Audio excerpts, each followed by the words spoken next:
Bismillah, parfait. Donc, je remercie tous et toutes. On va commencer par une dua. Qu'Allah vous récompense d'avoir vécu ce ramadan. Qu'Allah vous permette également de vivre un autre ramadan. Qu'Allah puisse nous récompenser, nous réformer, nous aider dans toute application de la religion, améliorer nos cœurs, améliorer notre dîne, aider notre prochain, aider au niveau de la communauté musulmane sur le mariage. Les doigts, mais vraiment Allah est clément et miséricordieux. On lui demande son pardon, sa clémence. On lui demande le plus haut degré du paradis.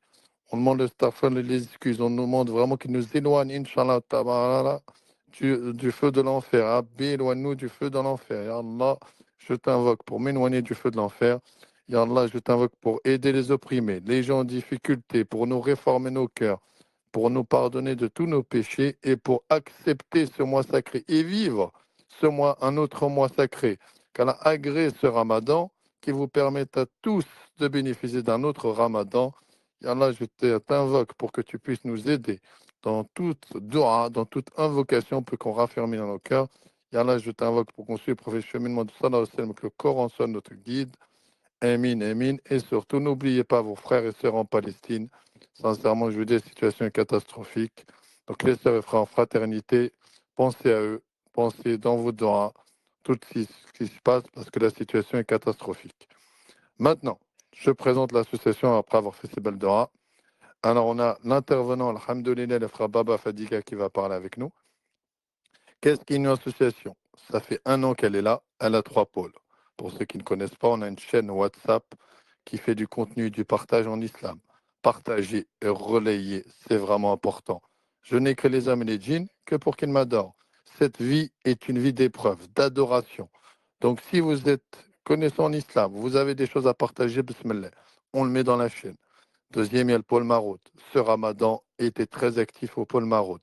J'ai eu des sœurs et frères qui ont même donné des zaquettes, qu'Allah les récompense. Donc n'hésitez pas, j'ai des partenaires. C'est vraiment important de voir la chance que vous avez. Un toit, un logement, nos frères à Gaza souffrent. Vous voyez toute situation, on dit toujours Alhamdoulilah. On inverse la chose. On remplit un verre, j'ai un logement, j'ai une maison, j'ai un travail, j'ai des parents et on voit que tout va bien. Donc, sincèrement, travailler en état d'esprit où on voit que tout le positif peut être bien. Il y a le dernier, qui est le live, avec 2 fois par mois ou 3 fois par mois, on fait des lives.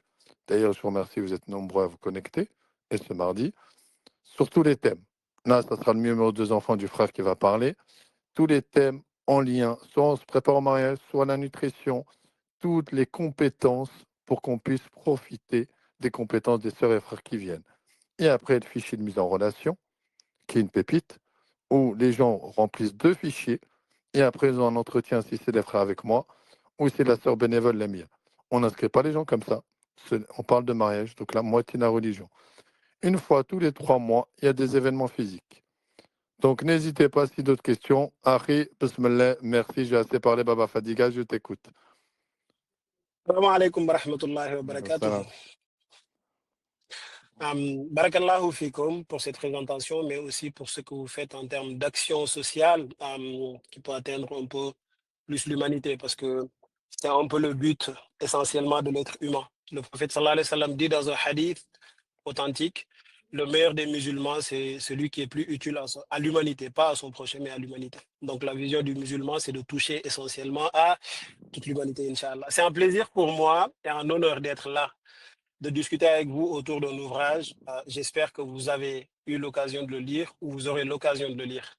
C'est un honneur, c'est un plaisir pour une simple raison, c'est que vous me donnez l'occasion d'adorer Allah, Jalla wa ala, de la façon la plus noble. Pourquoi la façon la plus noble? Nous avons plein de hadiths qui nous magnifient les assemblées comme pareil, comme cette pareille assemblée, où les gens, quand ils se réunissent pour parler des choses qui touchent l'âme, parce que vous savez, l'être humain est bâti sur 3 piliers. Vous avez le côté physique, qui est nourri par tout ce qui est nourriture, tout ce qui est boisson, tout ce qui est l'air, et tout ce qui vogue autour de ça. Vous avez éventuellement aussi le côté raison, la raison qui est essentiellement nourrie par tout ce qui est échange, par tout ce qui est lecture, apprentissage, débat. Tout ça, en fait, ça nourrit la raison. Et le troisième côté, c'est le côté l'âme qui est essentiellement éduquée, qui est nourrie par tout ce qui est adoration, par tout ce qui est échange spirituel, par tout ce qui tourne autour de ça. Allah Jalla wa Ala permet à l'âme de s'épanouir, de s'éduquer, de s'élever. Ces trois pôles font de l'être humain un être humain équilibré. Donc, me donner l'occasion d'avoir les deux pôles réunis dans une seule assemblée, c'est un honneur, c'est un plaisir. C'est aussi au fond de nous, nous devons ressentir cette gratitude d'Allah wa Ala, où nous sentons au fond de nous que nous sommes en train de faire une adoration qui est aimée aux yeux d'Allah. Je vais vous donner la preuve de ça. Un hadith authentique où le prophète sallallahu alayhi wa sallam était dans ses appartements et il va sortir dans la précipitation sans mettre ses chaussures. Il va sortir, il va aller à l'encontre en fait des sahaba qui étaient au seuil de sa porte, qui étaient en train de discuter. Le sujet de leur discussion, ça tournait autour de ce que nous sommes en train de faire là, parce que c'est de s'élever spirituellement. Ils étaient en train de se rappeler les bienfaits que l'islam a fait, les a apportés. Et le prophète, dans sa précipitation, quand il arriva vers ses compagnons, il va tout de suite les axer et leur demander, mais vous discutiez de quoi? Les Sahaba vont dire on est en train de discuter en fait sur les choses qui touchent notre âme. Nous sommes en train de se rappeler les bienfaits essentiels que l'islam nous a apportés. Donc, nous sommes en train de se rappeler de tous ces bienfaits. Et le prophète va insister 3 fois. Est-ce que vous discutiez essentiellement de ça? Les Sahaba vont insister en disant oui, on discutait de ça. Et le prophète va dire, je ne vous ai pas posé la question 3 fois parce que je ne vous fais pas confiance, hein, mais c'est parce que Djibril est descendu sur moi en évoquant vos noms et en s'enorgueillissant. Il me dit, Allah est en train de s'enorgueillir de ces personnes qui étaient en train de discuter au sein de ton appartement. Et ça m'a tellement touché que j'ai voulu savoir le sujet de votre discussion. Donc, les frères et les sœurs, sachez que nous sommes tous aujourd'hui évoqués auprès d'Allah Jalla wa Ala, de la façon la plus noble, parce que nous nous retrouvons autour d'une assemblée où nous nous élevons spirituellement. Nous sommes en train de parler des choses qui vont toucher notre raison et notre âme. En revanche, il y a une condition. Pour que cela soit sincère, pour que cela soit bénéfique, il faut que nos intentions soient nobles. Parce que vous savez très bien ce hadith qui est tellement connu dans le monde musulman, où Allah, le prophète sallallahu alayhi wa sallam, nous dit à travers ce hadith, Innamal a'malu bin niyati wa innama li kulli imri'in ma nawa. Tous les actes, en fait, ne valent que par leur intention. Si à travers cette assemblée, nous sommes là uniquement parce que nous voulons passer le temps, sachez que nous allons gagner de cette assemblée de ce que nous avons comme intention. Si par contre, à travers cette assemblée, nous sommes là pour nous élever spirituellement, nous allons gagner à travers cette assemblée l'élévation spirituelle. Si nous sommes là éventuellement parce que nous avons d'autres ambitions, revisitons notre intention parce que innamal a'malu binniyat, innama likulli imri'in ma nawa. Je suis embêté parce que des interventions pareilles, j'aurais aimé que ça soit en physique ou les caméras de façon à ce que ça soit interactif parce que ça parle autour de l'ouvrage où le monologue n'est pas, n'est pas souhaité. J'aurais aimé que ça soit un échange, mais Inch'Allah, je vais essentiellement parler d'éducation et n'hésitez pas à me couper. N'hésitez pas à poser des questions si vous avez des. Donc, j'espère que le frère Mehdi fera en fait la gestion en fait de tout ça. Oui, Mais quand j'ai des questions sur le live, je profiterai d'un moment où tu as fini de Inch'Allah, parler pour te la poser, Inch'Allah. Inch'Allah, Inch'Allah. Donc, nous sommes tous unanimement d'accord que pour dire l'éducation des enfants, ça soulève plein de problèmes et d'enjeux. Donc, s'il y a parmi vous des gens qui ont des avis contradictoires, je suis curieux de l'entendre. En revanche, cette intervention-là ne se résume pas à dire que l'éducation des enfants souffre des lacunes et des problèmes. Donc, une fois que cette vérité est dite, je n'ai absolument rien dit si ce n'est de constater ce que tout le monde ici sait et vit au quotidien. Donc, on pourrait passer des heures interminables à décrire les problèmes que l'éducation souffre aujourd'hui. Mais les grands esprits, les hukama, ils disent, dans une parole concise mais foisonnante de sens, Laysatil mushkila fi wasfil waqi'a. Donc, décrire et expliquer la réalité n'est pas la solution à un autre problème. Donc, et nous, en tant que musulmans, en tant que les héritiers du prophète sallallahu alayhi wa sallam, qui est pragmatique, hein, sa religion, tout est pragmatique, tout est réalisable. Donc, décrire des concepts, édifier des problèmes sans trouver des solutions n'est pas islamique. Et si nous voulons être islamiques, si nous voulons être pragmatiques, si nous voulons être sur la voie du prophète sallallahu alayhi wa sallam, soyons concis, soyons pragmatiques, soyons réalistes et aussi, oui, rendons-nous compte de la réalité. Donc, quand on va direct dans le vif du sujet, nous allons évoquer quelques éléments euh, euh, qui vont, j'espère, nous édifier sur notre approche de l'éducation. Donc, quelques points, Inch'Allah, comme ça, après, je vais vous laisser la parole. Mais le premier point, quand on parle d'éducation de l'enfant, est-ce que, et ça, c'est une question que je vous pose, et même si je n'ai pas la réponse, j'aimerais qu'on se pose cette question au fond de nous. Si nous vous avons pris la décision de parler de l'éducation, si nous avons pris en fait la décision de mettre aussi des enfants au monde, est-ce que nous avons pris le temps d'écouter ce que le créateur de l'enfant veut à son sujet? Est-ce que nous nous sommes interrogés sur ce que le créateur de l'enfant attend à son égard comme éducation? Donc, Allah, dans sa sagesse, nous donne cette âme sensible après 9 mois de grossesse. Wallahi, nos sœurs qui sont là peuvent en témoigner. Personnellement, j'ai ma maman qui est dans cette live. Elle pourra témoigner cette parole. Je me rappelle la première fois que j'ai assisté à un accouchement, que j'ai regardé. Bon, nous sommes tous des enfants qui sont curieux des fois. J'ai regardé l'accouchement en live. J'étais au Sénégal, dans mon pays natal. Elle était au Danemark. Je l'ai appelée à 23 heures de la nuit. Je pleurais. Et elle, dans son souci, elle a fait appel à une amie qui habitait à 30 kilomètres de chez moi, qu'elle a dépêché, qu'elle est venue me trouver chez moi à 23 heures de la nuit pour s'assurer que est-ce que réellement son fils se porte bien. Donc, voici le souci que nos parents ont à notre égard. Donc, vous savez, si Allah prend tout ce temps, 9 mois pour nous donner l'enfant, alors qu'il pouvait le faire quand l'enfant a 2 mois. Mais il savait pertinemment que quand nous recevons l'enfant à 2 mois, nous ne pouvons pas nous occuper de l'enfant.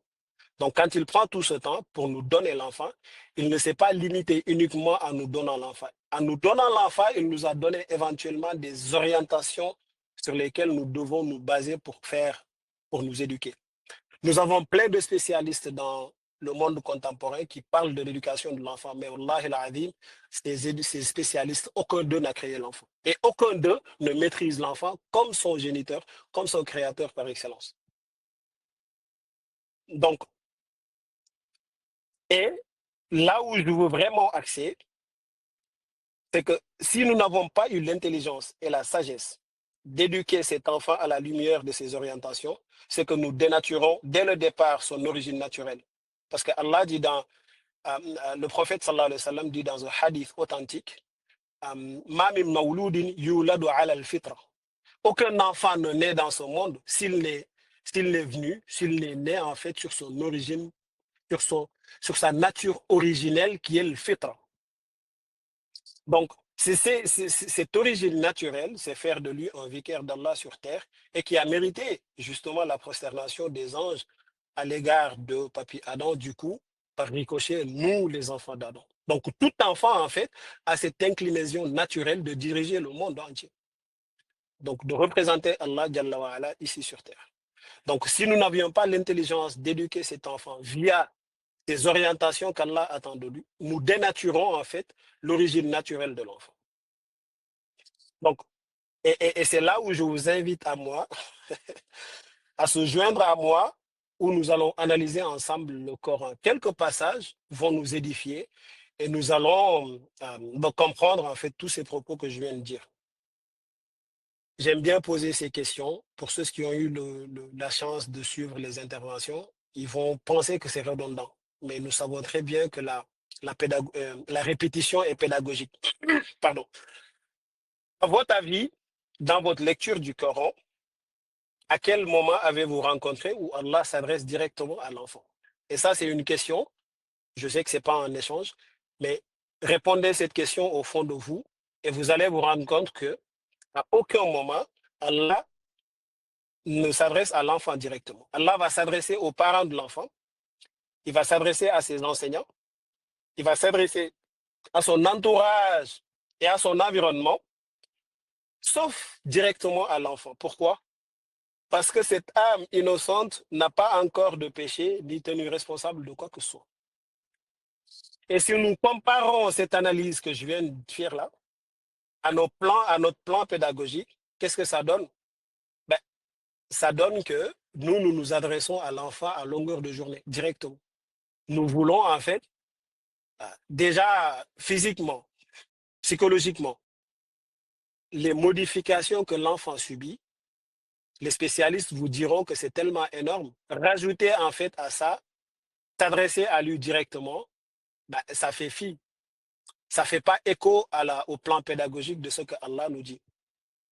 Et dans l'éducation de l'enfant, globalement, je vais axer mon intervention sur 3 prophètes. Et ces 3 prophètes, ce sont les bases de l'éducation dans le Coran. Ce sont ces 3 prophètes, en fait, qui ont reçu, qui ont réussi leur mission. Les autres prophètes ont été des leaders, mais à un moment donné de leur vie, leur leadership a pris un coup. Et qu'est-ce que je veux dire par là? C'est que nous n'attendons rien, nous n'attendons pas de l'éducation de l'enfant si c'est de faire de lui un leader.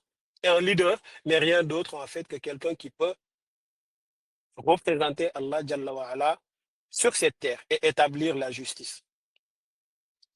Premier exemple, nous allons prendre le prophète Youssouf. Je fais un clin d'œil à ma community manager qui est dans cette assemblée. Il va me dire que c'est mon prophète préféré, mais vous allez comprendre pourquoi. Dès le début de la sourate du prophète Youssouf, Allah nous annonce les couleurs et la grandeur et l'ampleur en fait du leadership de Youssouf quand il vit dans son rêve la prosternation de 11 étoiles, la lune, le soleil devant lui. De façon intelligente, nous devions poser cette question à notre Seigneur. Ouais. Quelles sont les étapes de l'éducation du prophète Youssouf? Et ça, c'est une question naturelle que l'on peut se poser. Comment est-ce que notre Seigneur, Ya Allah, as-tu fait de Youssouf un leader? Et quels sont les mécanismes, quelles sont les étapes que tu as suivies pour faire de lui ce leader? Et la première orientation que nous recevons d'Allah Jalla wa Ala à travers le prophète Youssouf dans la sourate Youssouf, nous le déduisons de ce que le premier ministre de Youssouf, je ne vais pas m'attarder sur l'histoire. Si vous ne connaissez pas l'histoire, je vous renvoie à la sourate.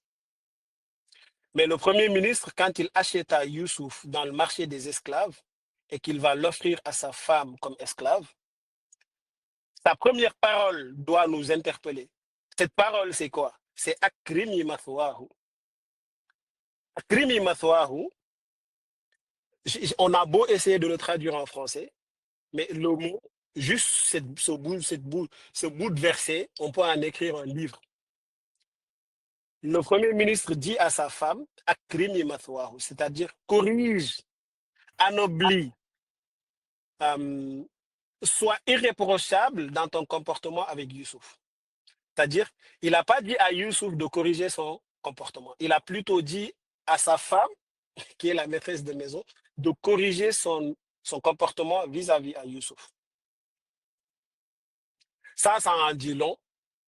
Ça veut dire, nous, par rapport à nous, c'est nous demandons souvent à l'enfant de se conformer à notre façon d'être.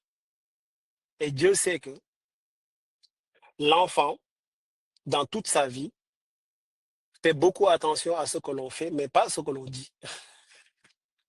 Et je vous renvoie à une parole du prophète sallallahu alayhi wa sallam, quand il va dire dans une parole authentique, en qualifiant le premier ministre qui a acheté Youssouf dans le marché de l'esclave, il va dire l'homme le plus perspicace sur terre, c'est le compagnon de Youssouf. C'est la personne qui a vu Youssouf dans le marché des esclaves et il l'a acheté. Et quand il l'a acheté, en fait, c'est pourquoi Allah, dans sa sagesse, a appelé le premier ministre Al-Aziz. Si c'était quelqu'un de mauvais, Allah n'allait pas l'appeler Al-Aziz. Donc, quelqu'un qui ne croyait pas en Dieu, vient de nous donner une leçon magistrale sur comment devons-nous éduquer nos enfants. Comment doit-on impacter notre enfant à longueur de journée. Nous, par rapport à nos enfants, wallahi, l'enfant doit sentir au fond de lui, dans ses secrets les plus intimes, que son papa, que sa maman, ce sont des leaders. C'est des gens, en fait, qui l'impactent au quotidien dans leur façon d'être. Et c'est ce qu'Allah nous enseigne à travers cette parole du Premier ministre. Donc, Akrimi Mathwahu. Et l'autre bout de la phrase, c'est quoi? Du verset, c'est quoi? La'allahu yanfa'una aw nattakhidahu waladan. Corrige, anoblis, rectifie ton comportement avec Youssouf. Pourquoi?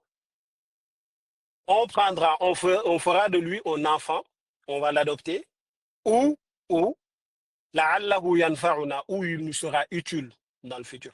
Donc, cette partie, je vais l'expliquer plus tard, mais vous voyez que l'intention que le Premier ministre a vis-à-vis à Youssouf n'est pas les mêmes intentions qu'Allah a vis-à-vis à Youssouf et à tous les enfants du monde. Allah a une intention bien claire. C'est de faire de nous des adorateurs qui l'écoutent et qui agissent en fonction de ce qu'il veut et de ce qu'il ne veut pas. Et c'est ça son intention via Youssouf, mais l'intention du Premier ministre est tout autre. Mais voyons après comment ça va se traduire tout ça et comment nous le vivons dans notre quotidien. Donc, j'insiste sur le fait d'ennoblir, honorifier nos comportements la façon d'être avec l'enfant. Donc, il n'a pas demandé à l'enfant de faire, mais c'est à la dame, c'est à nous en fait de s'adapter. Et c'est là où Dieu attire notre attention sur le sujet qui parle, comme je viens de le dire. Bien qu'il est honorable, hein, comme je vous ai dit, Al-Aziz, Allah l'appelle dans le Coran, il n'est pas musulman, car ça se voit sur la suite de son allocution. Peut-être il nous sera utile ou nous ferons de lui un enfant, ce qui montre que l'objectif et l'intention en fait qui anime les parents adoptifs de Youssouf n'est pas l'intention qu'Allah attend de Youssouf. J'y reviendrai, Inch'Allah. Et que peut-on déduire en fait de ces lignes à la lumière de notre vécu? Encore une fois, revoyons nos comportements vis-à-vis à nos enfants, anoblissons et embellissons en fait notre communication avec l'enfant. Vivons avec lui de façon à lui laisser aucun doute que ses parents sont une source d'inspiration et de moralité exemplaire dans son fort intérieur. Premier exemple, ça, notez très bien. Deuxième exemple, le prophète Moussa. Est-ce que nous connaissons tous que Allah, dans sa sagesse, répète Moussa et Pharaon dans le Coran 136 fois? Okay, 136 fois. Et ça, ça doit nous interpeller. Ça veut dire que dans ce monde, il y aura aucun système qui va égaler le système de Pharaon qui représente le mal et Moussa, du coup, qui représente le bien. Pharaon, le symbole de la tyrannie et du despotisme. Pharaon a reçu les éloges d'Allah dans Surat Al-Buruj. Wa Pharaon dhil awtad. C'est Allah qui reconnaît la puissance de Pharaon. Pour dire que, je vais donner un exemple pour qu'on comprenne. Pharaon avait un ministre de l'économie et des finances qui s'appelait Qarun. Ce que Qarun avait en termes de richesse, Allah nous donne l'image. Il ne nous dit pas ce qu'il avait. En fait, il disait, les trésors de Qarun,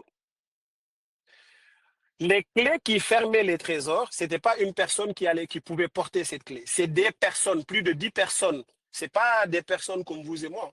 C'était des personnes qui étaient à l'époque des rajls. Des personnes costauds. En fait, il en fallait 10 ou plus pour pouvoir tenir en fait, les clés de ces trésors. Et du coup, Allah, de façon intelligente, nous interpelle sur ce que ces trésors possédaient. Donc, vous voyez un peu, quand Allah dit dans le Coran, donc la réflexion peut aller très loin. Et naturellement, qu'est-ce qu'on se dit? La personne qui va détrôner cette personne-là, que Allah a reconnu sa puissance, nous sommes d'accord que c'est une personne qui a un leadership qui dépasse l'entendement. Ce n'est pas une personne lambda qui, quand il perd son boulot, il devient fou. Ce n'est pas une personne, en fait, qui marche au sentiment et au gré, en fait, des événements de la vie mondaine. Et c'est ce qu'Allah veut nous montrer quand il veut péricliter Pharaon. Donc, ça ne peut être que par un leader, parmi les leaders, et surtout sans armes. Encore une fois, une question naturelle se pose ici. Quelles sont les étapes de l'éducation du prophète Moussa? Et je vous renvoie à la sourate Taha, du verset 5 jusqu'au verset 49. Allah nous établit, nous clarifie, nous édifie, nous montre de par sa sagesse, en fait, comment il a éduqué Moussa. Je peux vous réciter toute la sourate, mais il y a une clé, il y a vous voyez comme une phrase, il y a toujours un mot-clé de la phrase. Eh bien, toute cette partie que je viens de vous dire, du verset 5 au verset 49, il y a un verset clé qui va résumer tout ça. Et ce verset clé, ce n'est rien d'autre que أن اقذ فيه في التابوت فاقذ فيه في اليم فليلقه اليم بالساحل يأخذه عدو لي وعدو له وألقيت محبة مني ولتصنع على عيني. Mets-le dans un coffre, puis jette-le dans le fleuve le déposera sur la rive, et un ennemi à moi et un ennemi à lui le prendra. Et j'ai répandu sur toi mon amour venant de moi, que tu sois élevé sous mon regard. Qu'est-ce que nous déduisons de ce verset? C'est que nous déduisons que l'amour d'Allah va induire automatiquement l'amour de la presque totalité, en fait, des gens, même de prime abord, les ennemis. Ce qui, par ricochet, te garantit une sécurité impénétrable. Et je nous renvoie le reflet de ce verset. Notre programme d'éducation pour l'enfant est-il basé essentiellement sur ces trois piliers? C'est quoi ces trois piliers? C'est-à-dire l'amour. Est-ce que nous pouvons dire la même façon qu'Allah aime Moussa au point où, oui, de façon vulnérable, on peut dire il l'a jeté à la mer, au fleuve? Est-ce que notre amour pour notre enfant, je ne dirais pas que ça peut égaler, mais Allah, comment il veut que nous aimions notre enfant? Est-ce que c'est de cette même façon que nous aimions notre enfant? C'est une question que j'ouvre et je laisse ici la réponse. Inch'Allah nous incombe à répondre de façon sincère. Donc, nous ressentons plein d'amour parce qu'il est encore bébé. Vous savez très bien, quand l'enfant est bébé, nous le kiffons, nous aimons cet enfant. Sont-ils enthousiastes? Est-ce que ces enfants sont enthousiastes et amoureux à l'idée que nous sommes leurs parents? Quand les enfants sont bébés, c'est nous qui avons tendance à dire petit, petit problème, mais grand, grand problème. Ça veut dire, quand ils grandissent, en fait, notre amour, je ne dis pas qu'on ne les aime pas, mais nous avons une autre approche, une autre tendance à aimer. Ça, c'est le premier pilier, donc l'amour. L'amour. L'amour sincère.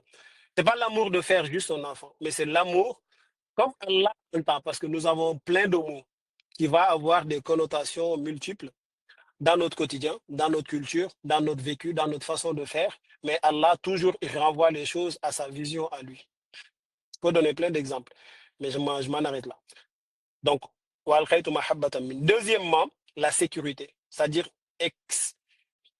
expliquer comment Allah a garanti la sécurité de Moussa, même dans le palais de son pur ennemi. Chez nous, souvent, est-ce que l'enfant évolue dans un environnement sécuritaire? J'en doute pas du tout, parce que tous les moyens ici sont mis en place pour mettre en avant même les droits de l'enfant. Mais est-ce que l'enfant est épanoui dans une maison où c'est une maison d'adultes? Est-ce qu'il y a une sécurité totale de fond en comble où l'enfant se sent en sécurité? Je peux développer sur ça, mais je vous laisse cogiter et développer votre imagination sur ça. Chacun de nous, s'il n'a pas d'enfant, il a certainement vécu avec des enfants. Et troisièmement, et ça m'intéresse beaucoup, c'est la maîtrise totale du programme. Nous ne devons jamais être dépassés par les événements. Revoyons notre façon de faire dans l'éducation avec les enfants. Systématiquement, quand nous intervenons dans l'éducation des enfants, symbolise ou fait jaillir souvent notre dépassement par les événements au point d'appeler Super Nani ou Pascal le grand frère. Ce qui veut littéralement dire que le marmot, l'enfant, le gamin, ne suit pas forcément un programme bien établi, mais plutôt dans la réactivité. Et Dieu, à travers Youssouf et à travers Moussa, pensez-vous qu'il a réglé le problème de l'Égypte? Vous voyez, Youssouf, quand le roi avait rêvé 7 vaches grasses et 7 vaches maigres, 7 épis secs et 7 épis verts, vous pensez que c'est dans la réactivité que Youssouf a résolu le problème de l'Égypte? Et à travers Moussa,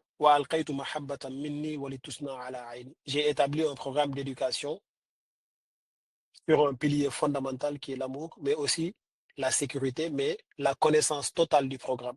Toi, en tant que parent, ton enfant ne devrait pas être dans un programme que tu ne maîtrises pas. En fait, du matin au soir, quand tu interviens dans la vie de l'enfant, tout doit être maîtrisé. En tout cas, c'est ce que Allah nous demande. Je peux développer dans ce sens, mais je vais aller voir le troisième exemple, qui est le top des leaders. Après lui, il n'y aura aucun leader dans ce monde qui naîtra. Ce n'est nul, ce n'est qui d'autre, si ce n'est en fait Imam al-Mursalin wa Khatimul Anbiya, Muhammad sallallahu alayhi wa sallam. Je mets tout le temps des réserves en disant ce hadith, puis je l'ai rencontré dans ma recherche. L'authenticité, en fait, est à prendre avec des pincettes. J'attends directeur France Fatwa pour la validation, en fait, de l'authenticité de ce hadith. Mais je sais que euh, plein de gens qui travaillent dans l'âme, qui font des recherches dans l'âme, mettent beaucoup en avant ce hadith que je vais vous raconter là. Ça s'est passé dans le monde des âmes. Le prophète sallallahu alayhi wa sallam a été choisi dans le monde des âmes par Allah. Et d'ailleurs, le terme Mustafa, c'est ce que ça veut dire. A été choisi par Allah et il a dit aux anges, cette âme, je l'aime. Je l'aime plus que tout. C'est pourquoi je l'ai choisi. Il va choisir éventuellement ses compagnons et il va dire, il va montrer le passage du prophète aux anges. Et les anges vont être indignés, ils vont dire, bon, nous ne comprenons pas. Comment peux-tu nous dire que tu l'aimes? Et ensuite, il doit vivre toutes ces épreuves. C'est-à-dire, le prophète, sallallahu alayhi wa sallam, va naître sans papa, orphelin de papa. Et quand il est 4 ans, sa maman va décéder. Toute personne, en fait, qui interagira avec le prophète et que le prophète va commencer à s'attacher à cette personne, Allah va prendre cette personne. Et Allah va répondre aux anges, je ne l'ai fait que par amour sincère, parce que je n'ai pas envie qu'il se retrouve dans une position où il va évoquer papa et maman en m'oubliant. Qu'est-ce que je veux dire par là? C'est que dans notre éducation, il y a des moments où nous allons être confrontés à de la frustration. Et d'ailleurs, je vous renvoie à ce hadith du prophète sallallahu alayhi wa sallam, magnifique, qui symbolise l'éducation, qui est la'ib sab'an, sahib sab'an et addib sab'an. Ça veut dire joue avec ton enfant. Il va partitionner l'éducation de l'enfant en 3 grandes parties. Joue avec ton enfant 7 ans, fais de lui un compagnon 7 ans et éduque-le 7 ans. Ça veut dire 21 ans. Et une fois que ces 21 ans sont bouclés, c'est sa vie. Laisse-le tranquille. Quand tu agis dans sa vie, wallahi, tu demandes sa permission. Et dans l'exemple du prophète, hein, vous savez plein de choses, comment il agissait avec les enfants. Mais ce que je veux mettre ici en avant, c'est que au bout de la 7e, en fait, de la dernière partie de ces 3 parties, en fait, on parle d'éducation. Et quand on parle d'éducation, là, on va parler de frustration. Et comment, vous voyez comment Allah va nous montrer à travers cette histoire, en fait, cet exemple, quand il va dire aux anges, je l'aime, c'est-à-dire la manifestation de l'amour d'Allah à notre égard devrait se manifester de la même façon de notre amour à nos enfants. Et regardez comment est-ce que Allah va matérialiser ça dans le concret. Parce que ce que je dis là, c'est théorique. Et une fois le prophète sallallahu alayhi wa sallam va venir dans ce monde, il va lui dire dans Surat Ad-Duha, wa wajadaka yatiman fa'awa. Ok? C'est-à-dire, malgré le fait que tu vas naître orphelin, mais je vais faire de sorte que tu ne vas pas ressentir cet orphelinat.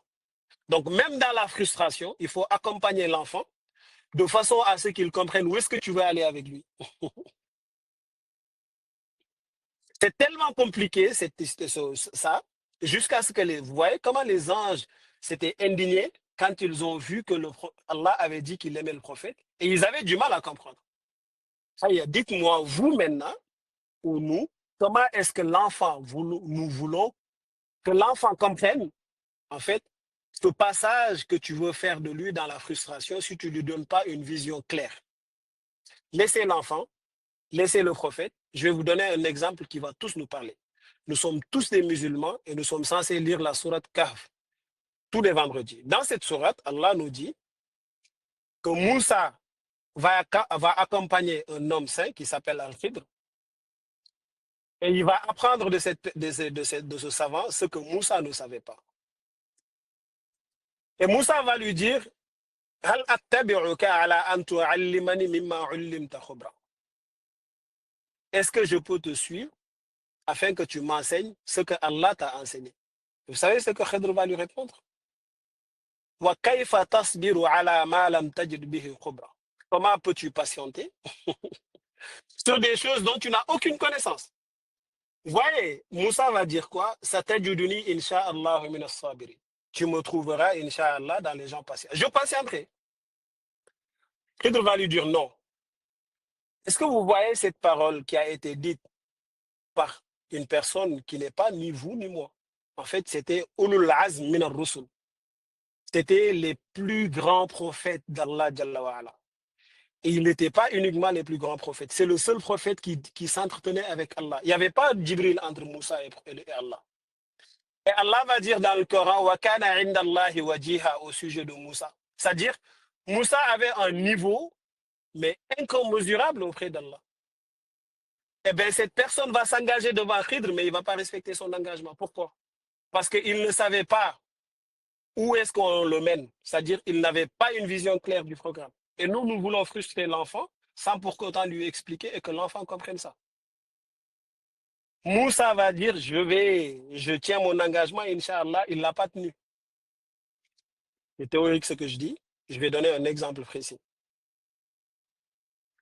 Et j'aime beaucoup cet exemple parce que je l'ai matérialisé, je l'ai vécu. Vous dites à votre enfant, allez, va faire dodo. S'il y a un adulte à côté de l'enfant, naturellement, il va savoir pourquoi l'enfant doit aller faire dodo, doit aller dormir. Mais l'enfant, lui, il ne peut pas capter en fait le sens de ce que tu veux lui dire. En revanche, en lui expliquant de façon sûre et certaine, de façon claire et nette, en lui disant, écoute, en allant faire dodo tôt, tu récupères ton esprit, ton intelligence va pulluler, tu pars à l'école demain, tu vas être en forme et tu trouveras, en fait, tu feras partie de ces gens, en fait, qui vont capter tout ce que le prof dit. Donc, va faire dodo, tu vas y trouver un bien-être, toi. Et voici que tu as donné une vision claire, un programme bien établi à l'enfant, il pourra suivre Et c'est ce qui manquait Moussa. Et jusqu'à le prophète sallallahu alayhi wa sallam va dire, Irhamullahi akhi Moussa, qu'Allah ait pitié de mon frère Moussa, parce que s'il avait patienté auprès de Khidr, nous aurions appris plein de choses. Il faut que je vous donne cet exemple aussi que j'aime beaucoup. Après, j'ai une question là, frère. Si ça ne te donne Bismillah. pas. Bismillah. Il dit comment s'appelle ce monsieur qui accompagne Moussa dans la sourate Caverne. Les Tu savants connais. disent que c'est Khidr. Al-Khidr, l'homme vert. Al-Khidr. Voilà. Al-Khidr. L'homme vert, en fait, l'homme qui n'était pas un prophète, mais qui connaissait Ilmul Ghaib, les choses que Moussa ne connaissait pas. Vous connaissez l'histoire, hein, je vous renvoie à la sourate Kaf, ainsi de suite. Et tu as 5 Donc, personnes qui sont d'accord de ce que tu avais dit sur la question là, que ouais. tu avais posée. Tu as ça et tu as une petite, si tu veux bien répondre, bien sûr, libre à toi. Et te disent très pertinent ce que dit le frère Baba Fadiga, qu'Allah le récompense. Combien a-t-il d'enfants? S'il peut me répondre, qu'Allah le récompense. Bien sûr, j'en ai 3 enfants et leur nom se Inch'Allah. trouve dans l'ouvrage que j'ai mis. Ils D'accord. sont 3 garçons, pleins d'énergie. Les batteries ne s'enlèvent jamais, donc alhamdulillah, falillahi alhamd. Inch'Allah. Allah te les récompense. D'autres questions ou je déroule? Tu avais d'autres questions, mais après, je voulais pas te les poser. Si tu veux, je peux te les poser tout de suite. Inch'Allah. C'est un peu sur ce à rejoindre. Comment éduquer en France de façon islamique nos enfants? Tu des conseils? Ça, c'est ça, Ça, c'est tu ça, vois. une conférence, ouais, c'est une Ouais. conférence à part entière. Mais en quelque sorte, en fait, il faut juste, comme je le dis, il faut suivre les orientations. Il faut d'abord écouter ce que Allah veut, ce que Allah attend de nous en tant que parents. Parce qu'on a plein de spécialistes qui vont dire plein de choses sur l'enfant, quel que soit en fait. Et en France, tu prends l'exemple de l'Égypte à l'époque, qui était une puissance régionale. Le prophète Youssouf est parti là-bas, il a vécu son problème. Comment est-ce que Allah l'a éduqué? Je vous renvoie à la sourate. Comment est-ce qu'en fait le papa qui était Yacoub en fait a impacté Youssouf juste à travers le rêve que Youssouf avait fait. Si son papa était quelqu'un qui écoutait le rêve et lui disant écoute, oh, toi tu parles trop ou ainsi de suite. Mais juste l'échange, la sourate nous montre qu'en fait, comment éduquer l'enfant dans un environnement hostile comme ça ou un environnement comme vous le savez, c'est s'éduquer soi-même d'abord. d'abord. Parce qu'on a beau dire aux enfants tout ce que vous voulez, les choses qui l'impactent le plus, c'est en fait les actes. Et vous voyez que le prophète Yacoub, en fait, quand il dit à son enfant ces propos-là, qui étaient très concises, ils vont être séparés pendant 40 ans. Mais Youssouf n'a jamais vrillé. Il n'a jamais changé de cap. 40 ans après, ils se sont retrouvés. Youssouf était toujours sur la bonne voie. Mais ça nécessite une conférence à part entière.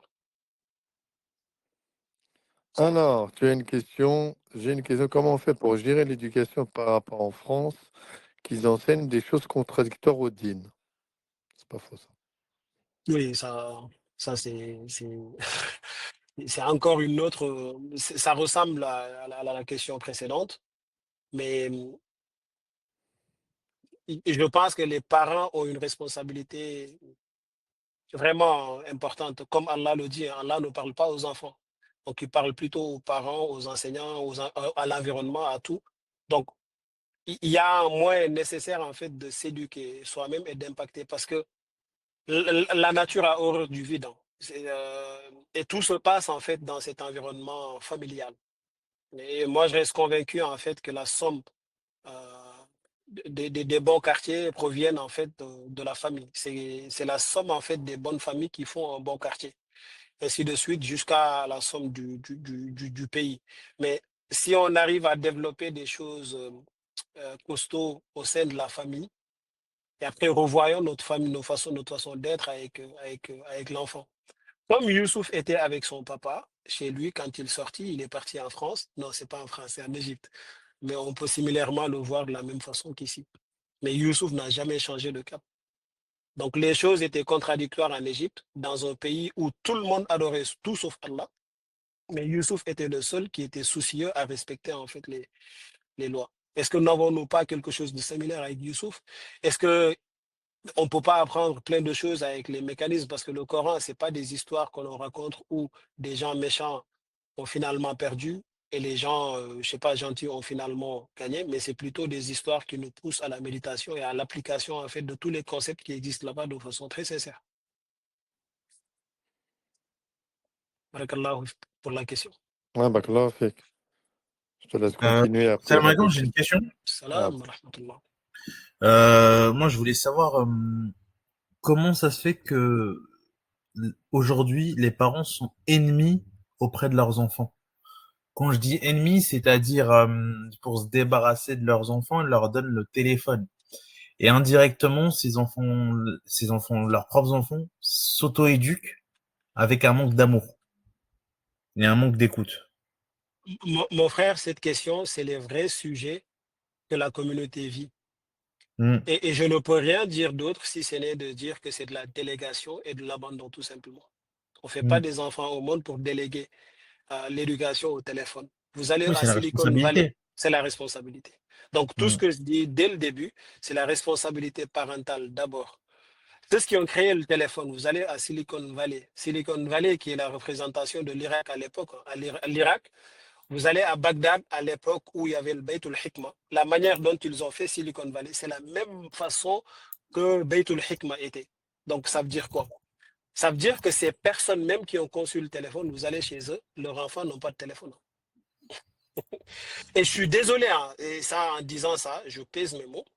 Je sais que je ne serai pas. Je me rappelle quand j'étais à la faculté des sciences islamiques de Paris, j'ai eu une dame, Machallah, Hanina, une maman qui m'a fait pleurer, qui m'a fait mal au cœur. Elle me disait, non, moi, il n'y a pas de moyen, il faut vraiment que. Comment voulez-vous ne pas donner le téléphone à l'enfant si ses amis en ont? Je dis, mais ça, je suis désolé. À aucun moment de la vie de l'enfant, vous et moi, nous étions enfants, nous ne nous sommes jamais perdus dans la rue parce qu'on n'avait pas de téléphone. En fait, à un moment donné, il faut être intransigeant dans l'éducation. Et il faut savoir que, alors, vous voyez cette expérience sociale qui s'est passée en Allemagne. En fait, ils ont mis la télé et des téléphones devant des enfants. En fait, la personne est rentrée, il est sorti, il a pris tout, les enfants n'ont pas fait attention. Quelques jours après, ils ont refait en fait une autre expérience où ils ont enlevé les téléphones, ils ont laissé tout seul avec les enfants dans une chambre. Ils étaient frustrés dès le début, mais le deuxième jour, ils ont trouvé des moyens où ils commençaient à interagir, à jouer avec les jeux qui étaient là-bas, donc ils ont oublié le téléphone.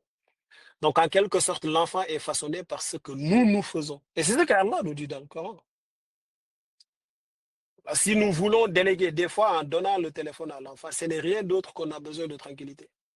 Et si on arrive à un moment donné de notre vie de faire un enfant et de vouloir avoir cette tranquillité, en fait, nous n'avons absolument rien compris. Parce que la tranquillité, c'est juste un laps de temps. Après, si cet enfant n'a pas tenu, n'est pas éduqué comme il se doit, nous connaissons toujours tous la fin. C'est souvent, ils vont nous rapporter en fait des perquisitions, ainsi de suite. Donc Allah nous préserve tout ça et préserve nos enfants. Donc responsabilité individuelle et parentale.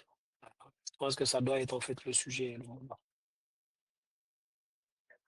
Allah, merci beaucoup pour la question. C'est très intéressant parce que c'est les choses que l'on vit au quotidien. Et je continue ou il y a d'autres questions? Je pense qu'il y a un frère, c'est Zemem Khaled, il a levé la main. Je sais pas si... Zemem, tu peux parler? T'as une question?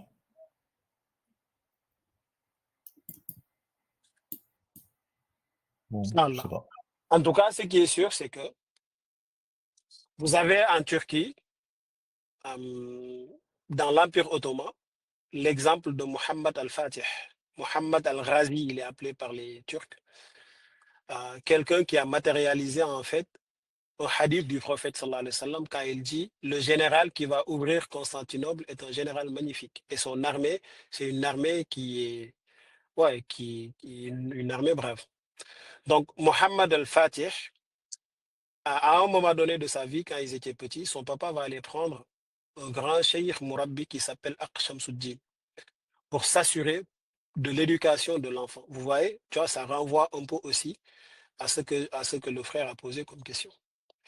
Donc, même si à un moment donné, tes occupations se retrouvent à un niveau où des fois, tu n'as pas le temps pour les enfants, même en déléguant l'éducation, tu dois s'assurer, auditer quotidiennement en fait ce que l'enfant reçoit comme éducation. Et c'est ce que son papa avait fait pour le cas de Mohammed al-Fatih. Et ce n'était pas n'importe qui, Aqshamsuddin, non, parce que c'est lui qui a matérialisé cette parole du prophète sur Mohammed al-Fatih. Tous les frères de Mohammed al-Fatih étaient avec le vieux, il les éduquait. Mais l'éducateur qui est le parent aussi doit avoir cette sensibilité de déceler dès au bas âge, en fait, chaque aptitude de ses enfants pour pouvoir le mettre en valeur. Bon, ça, c'est le côté manager qui va parler, mais il va falloir détecter ça et le mettre en valeur. Et un papa, c'est aussi un bon manager. C'est aussi un bon chef d'orchestre. C'est aussi quelqu'un qui sait, en fait, valoriser en fait, ses potentiels, ses prédispositions de l'enfant. Et c'est ce que Shamsuddin va faire avec Mohammed al-Fatih. Il va appliquer en fait cette parole d'Allah dans le Coran où il dit Akrimi mathwahu. De façon très noble, il va se comporter avec Mohammed al-Fatih. Il va l'impacter positivement, mais aussi de façon très noble. Jusqu'à un moment donné, il va vouloir enseigner à Mohammed al-Fatih l'injustice. Il n'y a aucun moyen de l'enseigner à ça, si ce n'est de lui faire subir l'injustice. Et un jour, il va le ruer de coups. Bon, je sais qu'en France, c'est quelque chose qui... Mais les Turcs disent, là où on tape, ça pousse toujours une graine de sagesse. Il va le ruer de coups, et après, ça va être la dernière fois où ils vont se voir. Ok. Donc, ce que je veux dire, ce que je veux mettre en avant ici, c'est que, regardez, Mohamed al-Fatih va devenir sultan après. De fil en aiguille, il va appeler en fait son cheikh. Il avait un respect profond pour lui. Et il va lui dire, ya cheikh, mes frères, les gens me rappellent souvent l'image quand tu m'avais tapé, mais je ne sais pas quoi leur dire. Et je sais que tout ce que tu fais, il y a une sagesse derrière. Et je voulais que tu dises et tu expliques aux gens pourquoi tu m'avais tapé. Et lui dit en fait, j'étais vu quand tu étais gosse. J'étais éduqué. Il y avait des prédispositions naturelles incommensurables qui étaient en toi, qui est de diriger une nation entière, parce que l'Empire ottoman, à l'époque, c'était une puissance régionale. Et la pire des choses qui peut arriver à un sultan, à un dirigeant, à un leader, c'est l'injustice. Parce que le prophète sallallahu alayhi wa sallam dit que entre le doua de l'injuste, de la personne qui a subi l'injustice et Allah, il n'y a pas de barrage. Dès qu'il dit Allahumma, c'est du direct. Donc je voulais t'éviter ça. Et pour te faire éviter ça, il fallait te faire subir l'injustice. Le jour où tu vas voler à l'éclat d'une personne qui a subi l'injustice, tu vas te rappeler de ce moment. Et Mohamed al-Fatih va lui dire, j'ai compris la leçon et j'ai assimilé. Est-ce que nous, notre quotidien avec l'enfant, quand on le punit, est-ce qu'on le punit parce qu'on veut l'accompagner vers des choses comme ça ou plutôt parce qu'on est plus fort que lui? Est-ce que dans notre éducation avec l'enfant, si on est déboussolé comme le papa de Mohamed al-Fatih, on le reconnaît, on prend les actions nécessaires ou plutôt on délègue avec le téléphone pour répondre à ta question et faire un clin d'œil à cette question. Elle est très très importante. Parce que j'ai un frère qui a perdu ses enfants à l'époque parce que tout se passait avec le téléphone, il ne faisait pas attention. Donc, gare au téléphone. Il faut avoir du courage et savoir mettre en avant que les enfants n'ont pas besoin de téléphone ni de télé pour s'épanouir intellectuellement. Les méfaits, voilà, je vous renvoie à un documentaire qui s'appelle TV Lobotomie.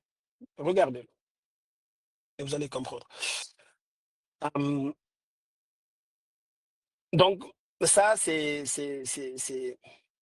notre éducation, c'est cette approche que nous avons souvent. Hum, Nous, en tant que parents, même en tant qu'humains, nous avons en fait cette faculté à chaque fois, avant d'aller voir un médecin ou un boulanger ou quoi que ce soit, s'assurer qu'en fait la personne a les compétences nécessaires.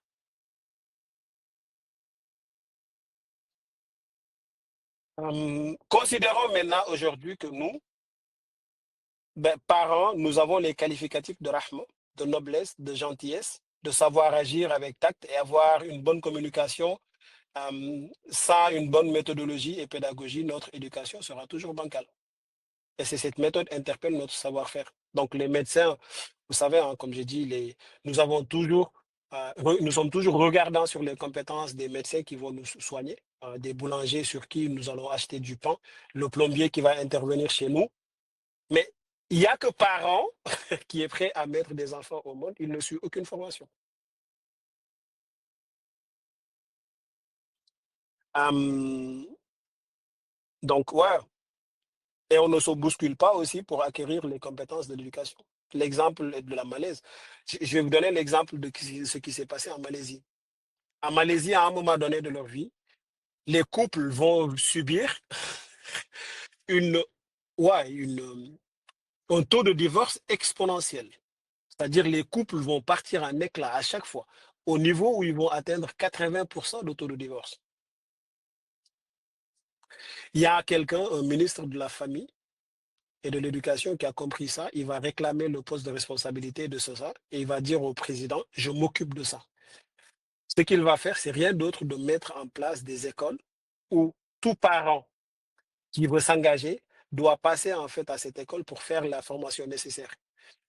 Et il faut que les mariages ils vont être établis à la mairie. Et une fois qu'ils sont là-bas, il va falloir que les prétendants en fait ramènent avec eux l'attestation qu'ils ont eue à travers ces écoles. Sinon, le mariage n'aura pas lieu. Une fois qu'il a implémenté tout ça, au bout d'un laps de temps, en fait, la tendance va être renversée. Le taux de divorce va passer de 80% à 20%. Donc, je peux donner de façon méthodique les sages conseils de Luqman qui nous édifient en fait sur la façon d'éduquer l'enfant, mais je vous renvoie à ça. Mais à l'image de Luqman, des parents conscients de leurs responsabilités qui ont recherché des capacités pour éduquer leurs enfants auront une sensibilité de l'atmosphère de la famille pour éviter toute erreur. Une fois que ces parents ont les prédispositions intellectuelles et spirituelles qui sont l'amour, la noblesse, surtout la patience, avec ces âmes innocentes qui, la plupart du temps, font que des bêtises. Et je vous offre en fait cette belle parole de Imam Ahmed ibn Hanbal, quand il dit en fait, un parent doit se comporter, doit avoir ces deux attitudes, at-taraful wa sabr. At-taraful, c'est souvent faire fi de tout ce qui se passe au sein de la famille. Et en fait, mettre essentiellement le curseur là où tu veux impacter l'enfant. Par exemple, tu veux enseigner à l'enfant d'être véridique. Toi, il faut l'être. Il faut éviter toute polémique et critique. Parce que les savants disent, quelqu'un qui polémique beaucoup et qui critique beaucoup, c'est parce qu'il lui manque de savoir. Et quelqu'un qui est enraciné dans le savoir, il n'a pas à critiquer ou à... Donc Allah nous rappelle que ceux qui réussissent leur éducation de leur enfant ont d'abord réussi de poser les bases solides au niveau de la structure familiale, ensuite à exceller dans le domaine de la noblesse de caractère, et à enfin acquérir le savoir-vivre et savoir-agir. Car ils savent toujours quel chemin adopter pour éduquer n'importe quel enfant. Qu'Allah nous donne le courage de revoir notre façon de faire envers nos enfants. Nous avons beaucoup tendance à chercher des boucs émissaires à nos problèmes en indexant la société, en indexant le téléphone, en indexant éventuellement le gouvernement et toute sa politique qui va avec, ou à l'école. Alors qu'il nous incombe des actions à nous de les prendre. Et il est évident qu'indexer l'État ou les médias, alors qu'ils sont absents de cette noble assemblée. Aujourd'hui, si vous avez tout ce qu'on dit, et si on indexe les autres alors qu'ils ne sont pas là, ça ne sert à absolument rien. Mais si nous avions en fait ce regard sur nous, se concentrer sur nous, sur l'éducation, on a des gens et avoir une vision de 20 ans, 30 ans, 40 ans. Eh bien, ce sont ces enfants qui vont être le fruit de cette éducation, qui vont potentiellement maintenir et mettre en place des systèmes où bah, tout va se passer. C'est utopique. C'est peut-être un écrivain qui parle, mais wallahi, c'est possible. C'est possible parce qu'il y a un grand savant qui s'est retrouvé à un moment donné euh, à être guillotiné. On lui a reproché en fait des chefs d'éducation, des chefs d'accusation, c'est qu'il voulait attenter à la vie du président. Le grand savant va dire une parole. Nous devrions tous retranscrire cette parole en encre d'or. Il va dire, mon ambition dépasse de loin, hein, à attenter à la vie de cette mauvaise personne qui est là, le président de la République. Mon ambition, c'est d'éduquer la génération montante de façon à ce que cette personne mauvaise ne va pas naître. Des personnes telles que cette personne mauvaise que vous me décrivez, que je veux le tuer, ne va plus naître dans ce monde. Et je vais terminer mes propos par une parole, par le prophète Moussa, justement. Quand il arriva en Égypte pour libérer les enfants d'Israël, il va voir que la situation est catastrophique. Il va aller faire 2 unités de prière. Il va demander à Allah d'exterminer Pharaon. Et Allah va accepter l'invocation de Moussa 40 ans plus tard. Et Allah avait accepté l'invocation de Moussa au moment où il avait fait l'invocation. Moussa allait être confronté à un dilemme. Il sera face à des gens qui sont pas éduqués. Et Moussa va mettre 40 ans à éduquer la génération, à inculquer en eux ce sens. Et vous retrouvez ce passage dans Surat Al-A'raf où il leur dit Ulsbiru innal arda yarithuha li'ibadiy as-salihin. Patientez. Ayez le sens du sacrifice et de la patience. Et wallahi, c'est une sunna qui ne varie jamais. Cette terre, Allah va le faire hériter à des gens qui sont bienfaisants. Ibadi as-salihin, les gens qui font bien, qui agissent dans la bienfaisance.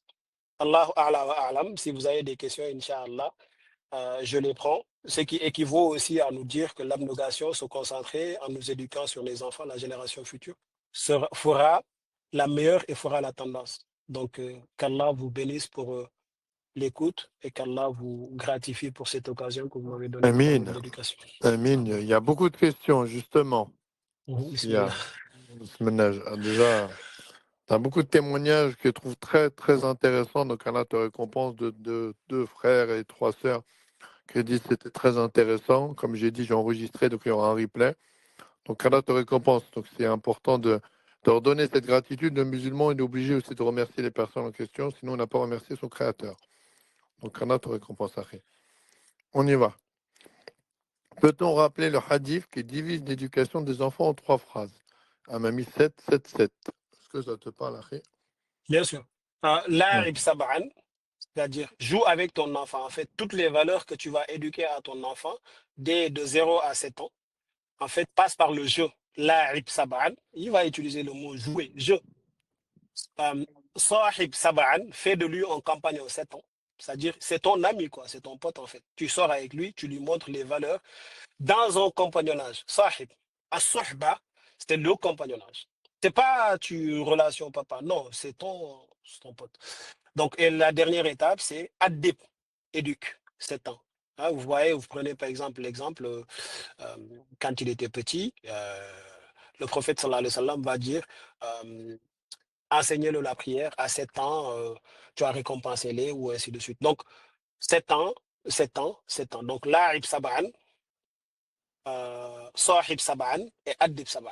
Donc, ça nécessite une conférence et le prochain, Inch'Allah, mon ouvrage va essentiellement être basé de façon pratique sur ça. Inch'Allah, merci pour la question.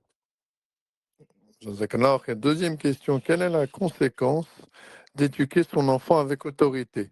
Et la question est d'un homme. Comme ça peut peut-être te situer.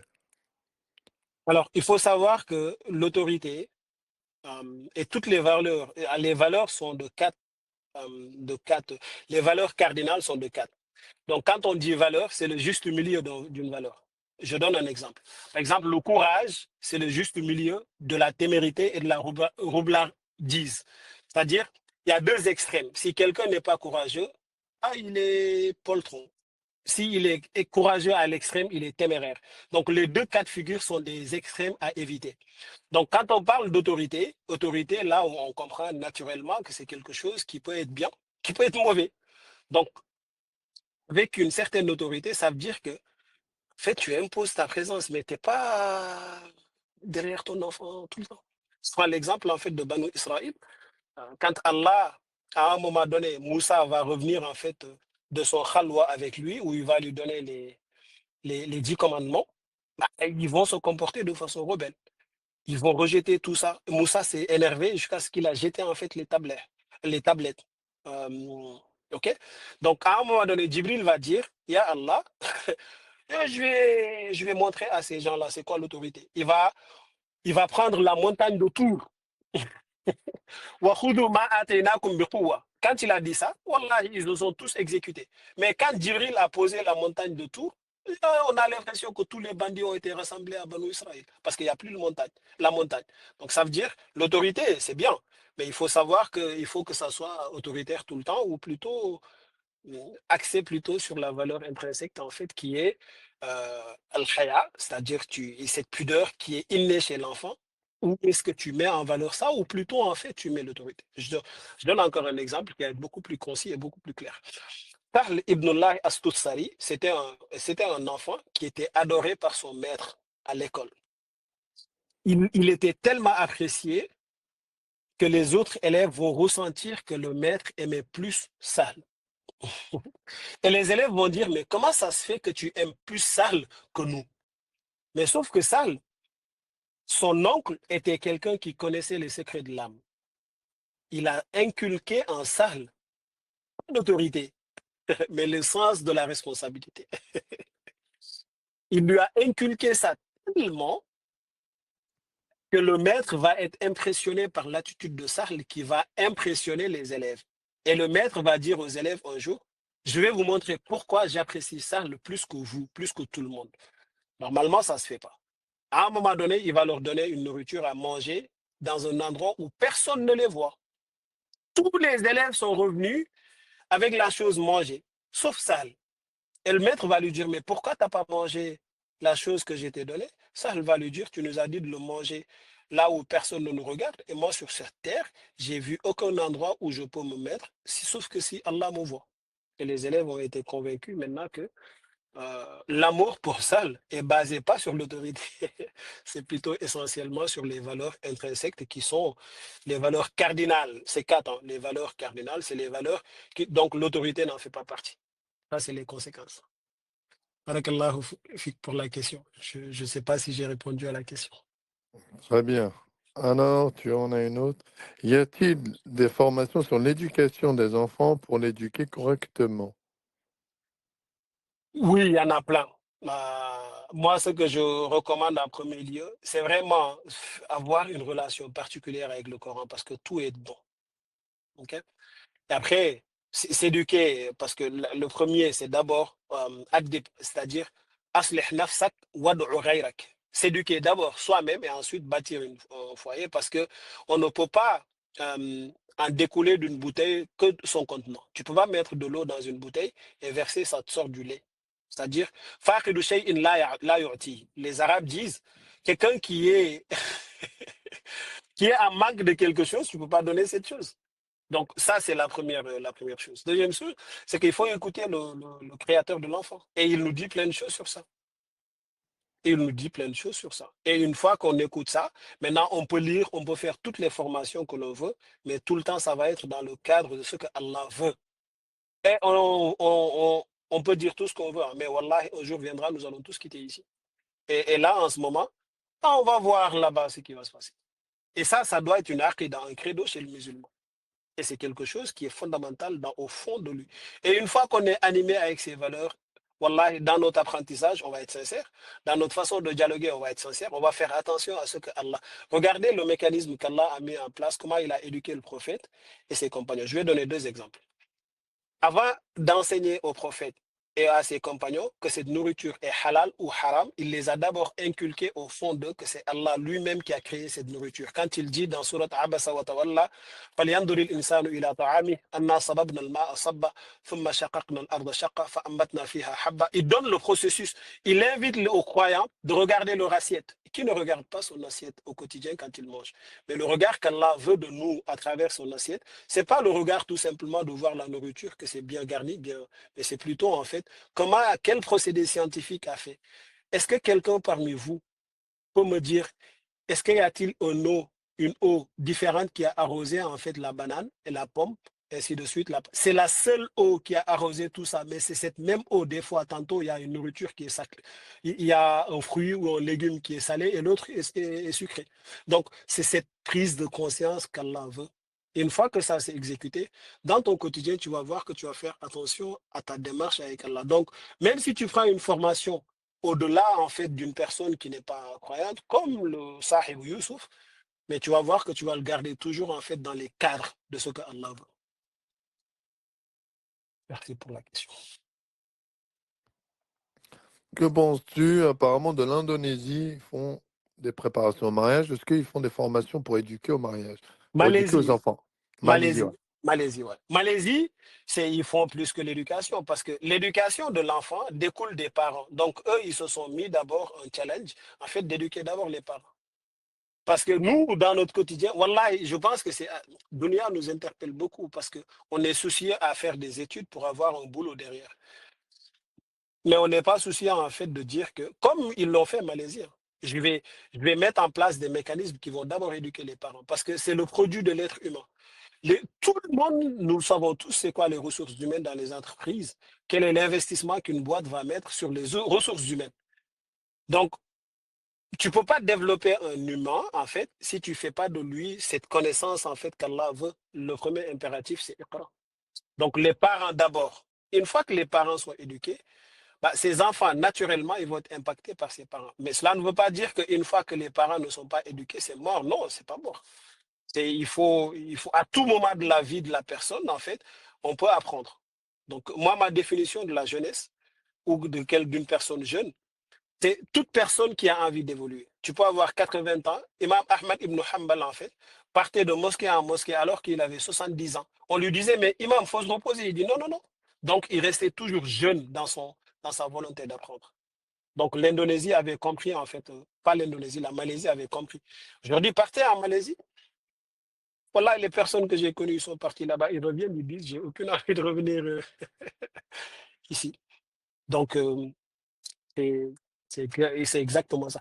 Et l'Indonésie elle-même, quand il a été abandonné par la Malaisie, Lee Kuan Yew, le président, quand il a pris en fait le pouvoir, il a axé essentiellement sur l'éducation. Il a civilisé les gens. les jeunes à l'armée en les mettant, en fait, vous connaissez toute cette histoire. Et une fois que ces gens sont civilisés, va en découler des enfants qui vont provenir, en fait, de ces couples qui sont très bien éduqués et très bien civilisés, du coup. Allah te paie pour la question. Elle est très importante. Et toutes les autres questions, d'ailleurs. En cela, je ne sais pas si elle suit l'autre. Est-ce que tu as des ouvrages ou tu as des personnes à recommander ou qu'on pourrait avoir pour un peu se préparer? Parce que la question, elle est pas mal. Parce que ce n'est pas un CDI simple d'être papa et maman. Et pour info, je viens d'avoir un enfant. Que me donnerais-tu comme conseil? Mashallah, Allah Inch'Allah. Akbar déjà. Allah Qu'Allah ramène la bénisse cet baraka. enfant, qu'Allah fasse de lui un leader qui va impacter le monde comme Allah souhaite que cet enfant le soit. Premier conseil que je donne, bien intentionné, innamal a'malu binniyati wa innama likulli imri'in ma nawa. Je ne vous ai pas expliqué le bout de verset que Youssouf, le sahib Youssouf avait dit, la'allahu yanfa'una aw nattakhidahu waladan. Donc, nous allons corriger son comportement avec l'enfant parce qu'il se peut que cet enfant va nous être utile ou on va l'adopter comme enfant. En fait, ce qu'il faut éviter en tant que parent, c'est mettre en fait un billet de banque, c'est-à-dire un distributeur automatique. Et ça, c'est ce qui arrive la majeure partie des parents. En fait, bien intentionné, c'est je vais mettre au monde des enfants en fait qui vont être des hauts responsables dans ce monde et toi, c'est un titre pour toi. Et c'est ce que Sahib Youssouf voulait faire. Et Allah avait une vision très claire pour l'enfant. Donc, premier conseil, c'est d'être bien intentionné. Écoutez le créateur de l'enfant, qu'est-ce qu'il attend de cet enfant. Et l'ouvrage vraiment que je conseille le plus, en fait, c'est d'abord le Coran. Et après, la charité bien ordonnée commence par soi-même. J'ai écrit un livre qui s'appelle Murmure du cœur aux enfants du monde. Achète-le, lis-le. Et c'est essentiellement basé sur cette éducation du Coran, avec des clés qui sont très, très... mais c'est pas ça qui va faire l'éducation à sa place. Mais c'est plutôt, en fait... Wallah, quand une personne est bien intentionnée, Allah n'envoie plus Djibril, hein, mais Allah, il est toujours là. Et c'est Allah qui a orienté ce prophète à l'époque. Ce même Allah est toujours là avec les mêmes pouvoirs. Si on est bien intentionné, il nous oriente souvent sur la bonne voie. Il va faire de façon à ce qu'on va rencontrer une personne dans notre vie qui va changer complètement notre vie. Mais ça, c'est parce qu'on est bien intentionné. La spiritualité dans l'éducation, c'est quelque chose de fondamental. Et il faut savoir que c'est pas, nous n'avons pas une obligation de résultat, parce que Allah ne nous demande pas de faire des résultats. Mais Allah nous demande وَقُلِ اعْمَلُوا فَسَيَرَ اللَّهُ عَمَلَكُمْ وَرَسُولُهُ وَالْمُؤْمِنُونَ. Œuvrez. Et dans notre façon d'œuvrer, Inch'Allah, Allah va en bénir quelques-uns. Maintenant, il y a plein de spécialistes. Je conseille aussi le docteur Dodson quand il dit tout se joue avant 6 ans. Mais le prophète avait dit des choses très concises dans ça. Et le prophète, sa source première, c'est le Coran. Donc, mon frère, Allah, être bien intentionné, faire le Coran au manuel. Et après, si tu arrives à t'acquérir, à avoir mon livre, c'est disponible sur Amazon, ça coûte 14 euros. 130 pages, en fait, qui te donnent des clés assez Donne le précises. nom. Justement, j'allais t'en parler, mais en avant, comme ça peut attirer, là. On a déconnecté.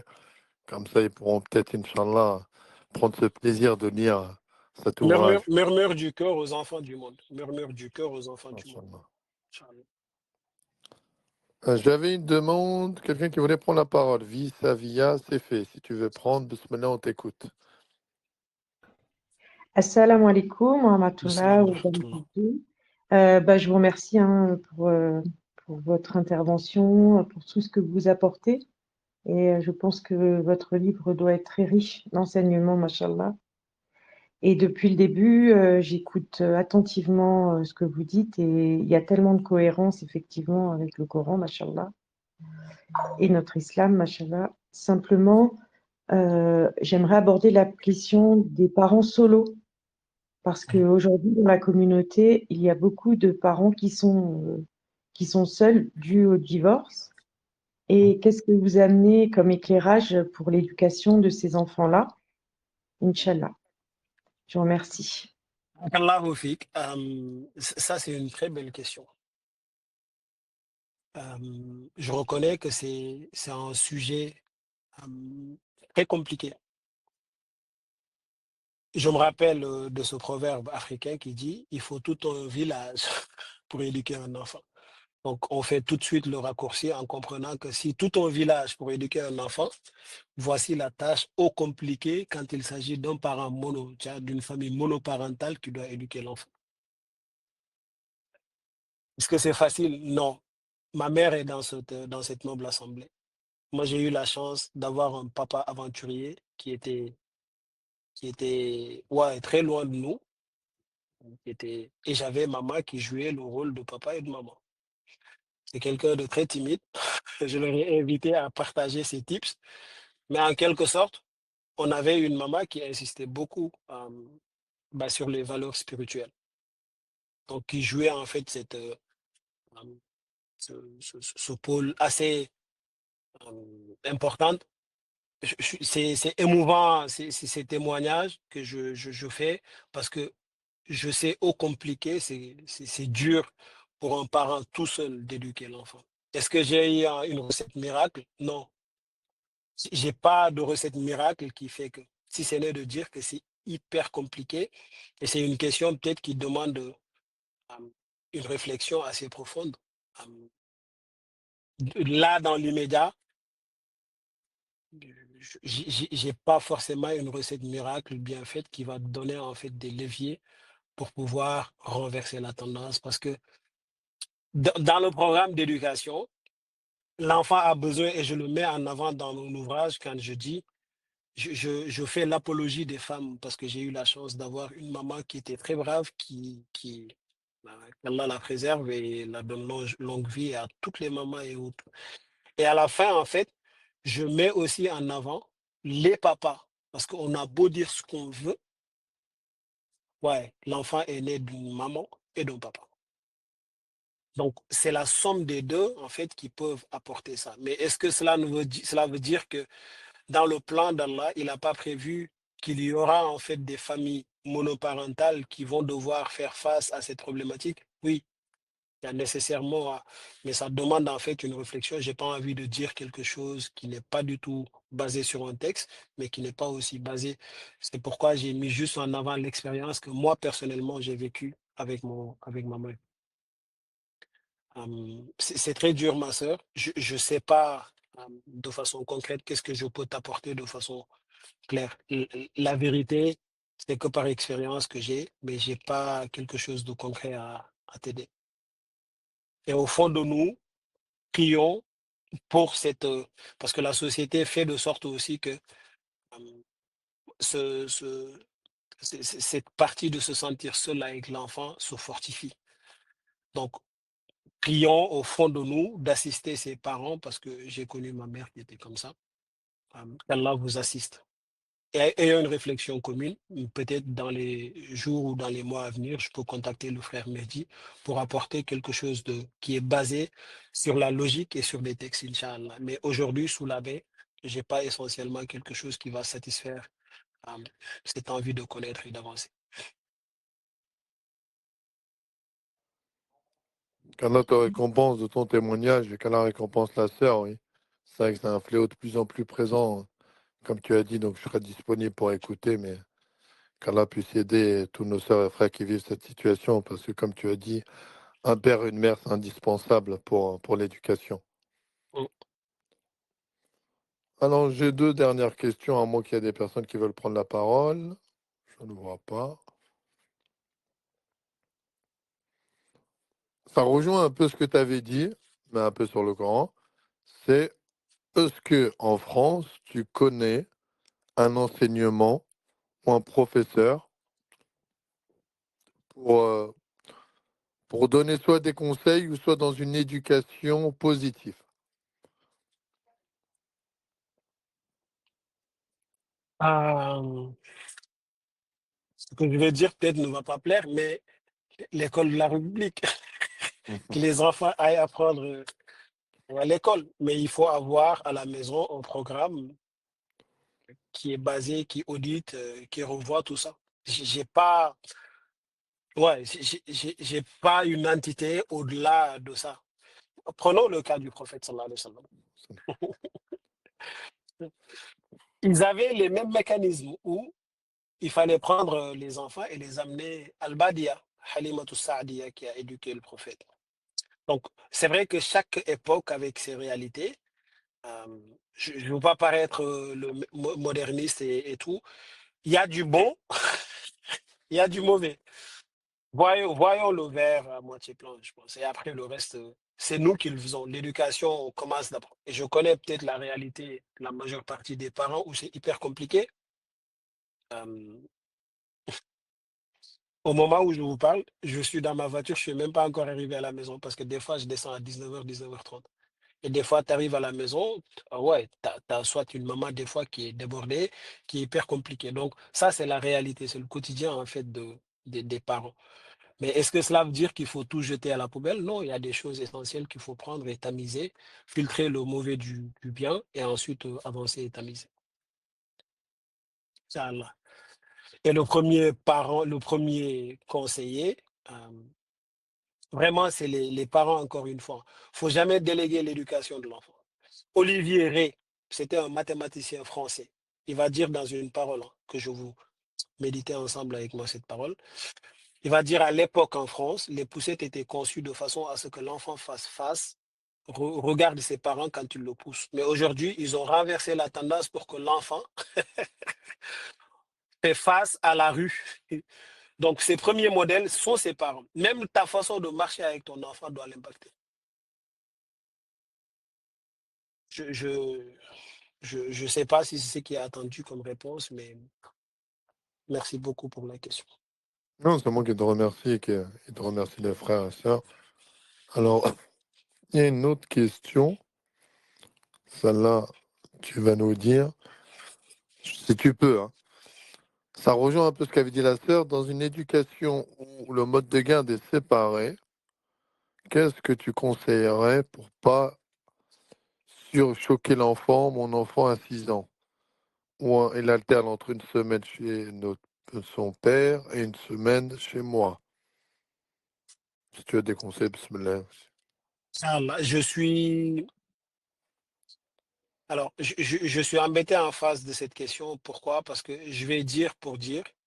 J'ai pas vécu ces cas pareils et je reste en fait un jeune aussi, hein, qui découvre, qui s'améliore, qui évolue dans sa façon de penser et dans sa recherche. Euh, c'est pas absolu ou j'ai pas en fait quelque chose que je vais apporter ou donner à la sœur qui va parce que je connais pas, sincèrement. Donc, vu que j'ai pas vécu cette situation, de façon très sincère, tu vois, il y a souvent aussi que ce soit des conflits ou la gestion. euh, c'est un sujet que je maîtrise pas et je préfère être neutre dans ce sujet pareil parce que c'est très sensible pour donner un conseil peut-être qui va impacter l'un ou l'autre. Mais ce qui est important et ce qui est essentiel, être bien intentionné, c'est bien. Vraiment, ouais, et vouloir la paix, vouloir le bien pour l'enfant doit être des deux côtés, pas uniquement toi ou si malgré nos différends, on a le, on a le souci que l'enfant être bien dans son évolution, je pense que doit nous préoccuper. Et Inch'Allah, peut-être, il faut beaucoup demander à Allah dans ces cas de figure. Parce que ça reste l'épreuve que le prophète a vécue dans le monde des âmes et dans le monde réel. Il faut se rapprocher d'Allah dans ces moments et beaucoup demander à Allah. Et faire confiance que Allah, si nous aimons notre enfant 100 fois, il faut multiplier par 10 millions, voire plus, que c'est cet amour que Allah porte pour cet enfant. Et il faut croire que des fois, en passant par ces épreuves, il y a un bien dans les deux cas de figure. Ajaban li amril mu'min, le prophète a dit. La vie du croyant est étonnante. Quoi qu'il peut vivre dans son quotidien, que ce soit en bien, fashakara, quand il remercie, fahuwa khayrun lahu. Wa in asabahu sharrun fasabara, quand un mal le touche et qu'il patiente aussi, c'est un bien pour lui. Ça, c'est des concepts. Là, on peut dire, ouais, il théorise beaucoup. En fait, il faut le vivre pour savoir. Khuluwatul iman, c'est des choses que l'on vit au quotidien. Et il faut le vivre et l'expérimenter. Mais quant à comment se comporter dans le concret, je décline la question Et je te renvoie en fait de façon sincère à demander le Seigneur afin qu'il t'oriente dans ce moment qui n'est pas du tout facile. Barakallahu fik pour la question. Magnifique. Là, j'ai 3 témoignages très intéressants d'un frère, qu'Allah récompense le frère. Je ne connaissais pas mal de choses et je ne connaissais pas le frère Baba Fadiga. Je vais prendre le livre. Merci, qu'Allah te récompense. Merci. C'était apaisant, rassurant et de connaître des frères comme toi, ça donne envie. Alhamdoulilah. Donc, tu as Alhamdulillah. 3 témoignages. Après, tu as une demande. Est-ce que si c'est possible? Après, je te laisserai détailler le livre. On terminera. C'est la dernière, normalement. À moins que personne ne veut poser la question. Je ne vois pas. Alors voilà. Est-ce que toi, qui es un papa, tu as dit de 3 enfants, aurais-tu des anecdotes de situations où tu as su t'en sortir? Peut-être on pourrait se prendre exemple sur ça ou pas. Pas mal celle-là. Allah, qu'Allah vous remercie, qu'Allah vous bénisse en fait pour tous ces témoignages. Ça fait chaud au cœur. Deuxièmement, c'est ces témoignages et aussi cette confiance que vous accordez à ma personne. Il faut savoir que je reste une personne qui évolue, qui vient de découvrir en fait le monde. Inch'Allah, il nous reste du chemin à faire. Donc tout ce que je vais dire est basé essentiellement en fait sur l'expérience. Donc l'expérience est sujet à autant à l'évolution. Comme il me disait papa, l'expérience c'est la somme des échecs et des victoires. Donc toi, ton échec peut être la victoire d'une autre personne. Donc elle n'est pas absolue. Elle n'est pas absolue dans la mesure où il ne faut pas prendre tout. C'est pourquoi je veux toujours renvoyer vers le Coran et la Sunna parce que c'est the source of truth, c'est les sources de la vérité et c'est absolu.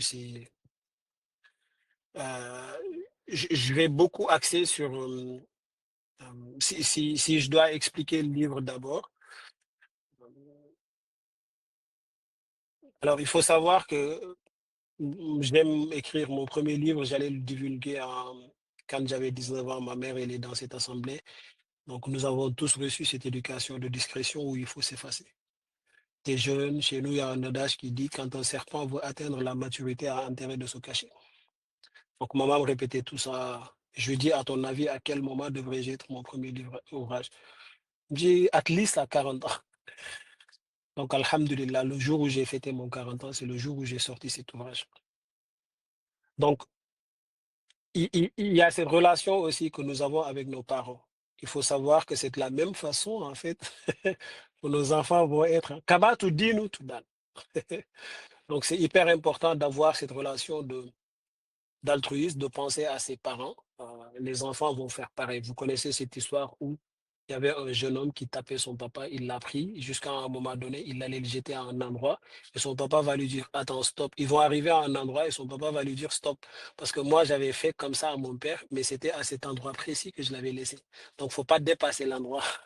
Ça veut dire que comment tu es, c'est de cette même façon que tes enfants vont être avec toi. Donc, c'est hyper important d'avoir ce sens de l'écoute avec ses parents, de les valoriser et d'être vraiment attentionné parce que dans Surat Al-Isra, Allah va dire وَقَضَى رَبُّكَ أَلَّا تَعْبُدُوا إِلَّا إِيَّهُ وَبِالْوَالِدَيْنِ إِحْسَانًا. Regardez l'importance qu'il met en avant quand il dit je décrète que tu dois adorer personne d'autre que si ce n'est Allah. Et tout de suite, il va dire وَبِالْوَالِدَيْنِ إِحْسَانًا. Donc après l'adoration sans associer à Allah qui que ce soit, il met tout de suite en avant en fait la bienséance et la bienfaisance avec les parents. Donc ça c'est. Et aujourd'hui, on a beau expliquer l'importance de se comporter avec les parents, on n'arrive pas à le cerner, à le comprendre, sauf si nous devenons parents. Je vous ai raconté l'histoire où euh, j'ai appelé ma mère pour lui dire pardon pour toutes les dingueries que l'on a fait quand j'ai vu l'accouchement. Elle a dépêché à 23 heures de la nuit une amie qui est venue voir est-ce que tout va bien. Donc, ça, c'est le souci que nos parents ont vis-à-vis à nous. Donc, vraiment, premier point, c'est il faut avoir une relation saine avec les parents, de façon à ce qu'en fait, toi, tu t'attends pas à ce que ton enfant soit comme ça, mais reste en fait cette personne ouais, tes parents vont être, tu vas être peut-être une source de bonheur euh, et de satisfaction pour tes parents. ربنا هب لنا من أزواجنا وذرياتنا قرة أعين قرة أعين. Regardez bien le mot qu'Allah utilise. قرة أعين وجعلنا للمتقين إماما. Donc, هب لنا, accorde-nous من أزواجنا pour nos femmes et notre famille, قرة أعين, c'est-à-dire la joie de le regarder et de sentir que Wallahi, nous faisons face toutes à ces problématiques au boulot où vous allez voir des gens qui vont se défoncer au boulot parce qu'à la maison, ils n'ont pas de, ils ont pas de qurrata a'yunin. Qurrata a'yunin.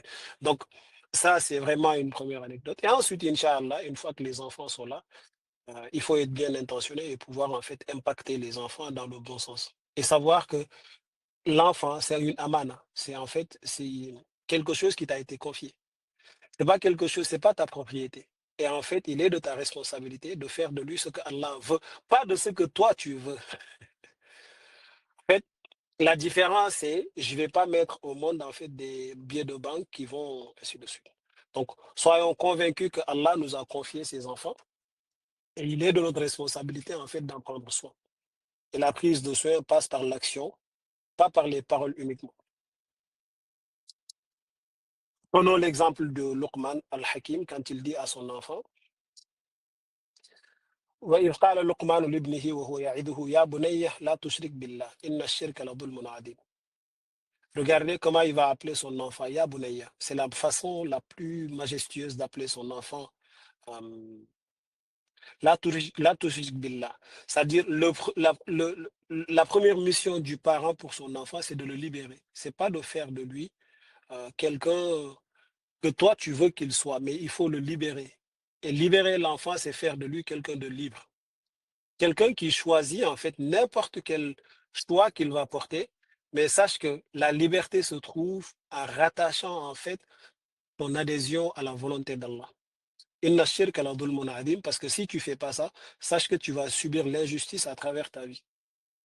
Et ensuite, il va dire à ton enfant, sache qu'en fait, donc il va mettre en avant cette, pas l'autorité, comme il a posé le frère la question, mais il va mettre en avant cet aspect en fait de faire de l'enfant quelqu'un qui va être réglo, l'intégrité. Il va être intègre, même si Luqman n'est pas là, même si le papa n'est pas là. Donc sache que si tu poses un acte, minime soit-il, même s'il a la taille d'une graine de moutarde, Allah va te le rappeler le jour du jugement dernier. Deuxième valeur. Troisième valeur, il va lui dire, si tu marches sur terre, reste modeste. C'est-à-dire, sache qu'à aucun moment de ta démarche, tu vas atteindre les tailles de la montagne où tu vas toucher le ciel, où tu vas t'enfoncer dans la terre. Donc, reste humble, garde les pieds sur terre et sache que la pire des choses, des voix qu'Allah a créées, la sautul hamir, la voix des ânes. Donc, ça ne sert à rien quand tu parles aux gens, tu hurles. La façon la plus impactante, et là je vais rentrer en fait dans les secrets de pourquoi j'ai nommé mon livre Murmure du corps aux enfants du monde. Luqman va dire à son enfant, baisse ton voix, baisse ton ton. Parce que la voix la plus détestable aux yeux d'Allah, c'est la voix. Ça veut dire, c'est subtil. Luqman veut nous enseigner que les messages qui vont nous toucher le plus dans notre vie, c'est les plus silencieux. Tu n'as pas besoin de hurler pour porter ton message à quelqu'un. Et là, je raconte l'anecdote que j'ai vécue avec deux maisons d'édition qui m'ont dit le mot murmure, c'est bizarre.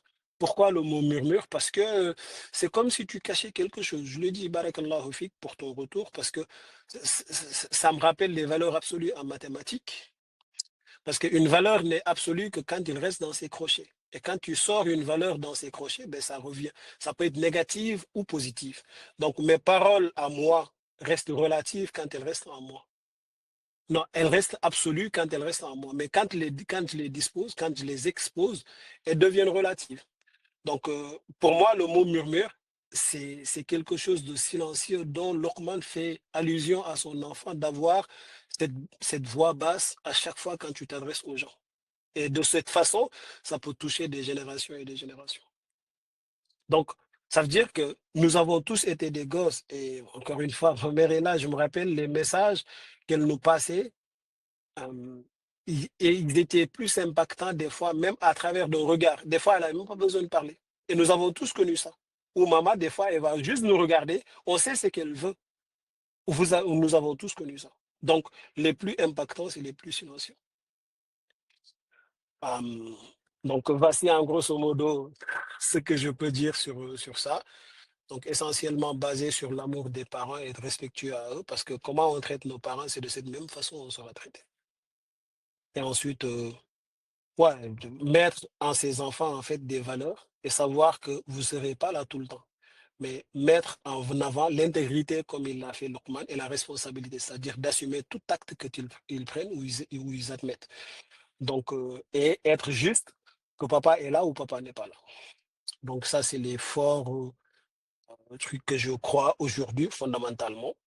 Et après, avec l'expérience, ça peut évoluer, ça peut prendre d'autres tournures. Mais aujourd'hui, d'après mon expérience et ce que j'apprends, c'est ce que je divulgue avec mes enfants autour de moi. Et ensuite, c'est ce que je propage aussi que les gens puissent adopter aussi de façon très sincère dans les foyers.